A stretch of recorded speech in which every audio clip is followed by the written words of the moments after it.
Kuasa uang dan kuasa kasih sayang. Jangan mau dikendalikan oleh uang.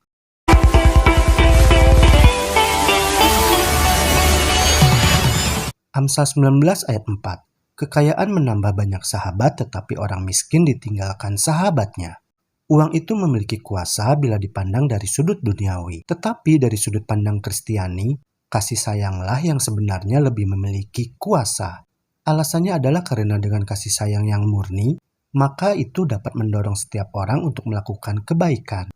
Kasih sayang juga dapat menghindarkan perselisihan dan kesengsaraan, serta akan membawa kebahagiaan secara timbal balik yang sesungguhnya. Sebab hanya orang yang memiliki kebenaran dan kebaikan sajalah yang dapat memancarkan cinta kasih sejati. Berbeda dengan kasih sayang, uang atau kekayaan seringkali menjadi suatu kuasa untuk melakukan perbuatan jahat dan menyakiti atau bahkan dapat membinasakan.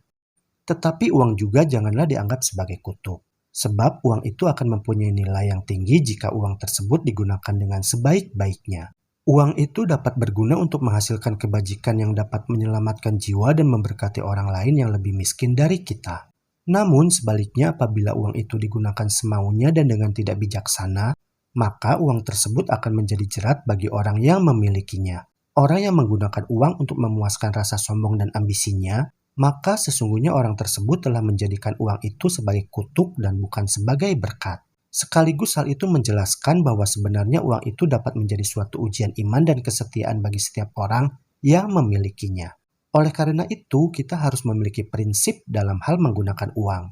Seseorang yang semakin melupakan Tuhan karena dirinya cinta mengejar uang, maka biasanya orang tersebut akan semakin merasa tidak takut kepada murka Tuhan. Juga orang tersebut dapat menjadi semakin tidak sadar atau melupakan larangan-larangan Tuhan.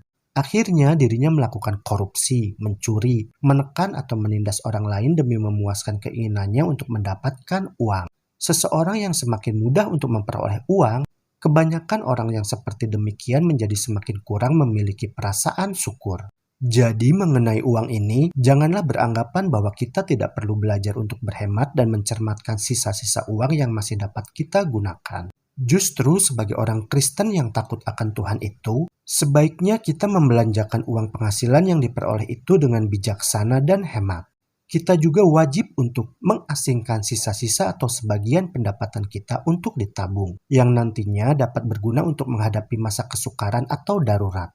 Misalnya bila kita atau ada anggota keluarga yang tiba-tiba jatuh sakit dan memerlukan biaya pengobatan. Atau untuk menolong anggota keluarga dan juga sesama kita yang kehilangan penghasilan dan memerlukan sandaran pertolongan. Seperti yang diakibatkan oleh dampak wabah COVID-19 yang berkepanjangan yang sedang melanda sekarang ini. Jadi biarlah kita yang mengendalikan uang dan bukan sebaliknya uang yang mengendalikan kita.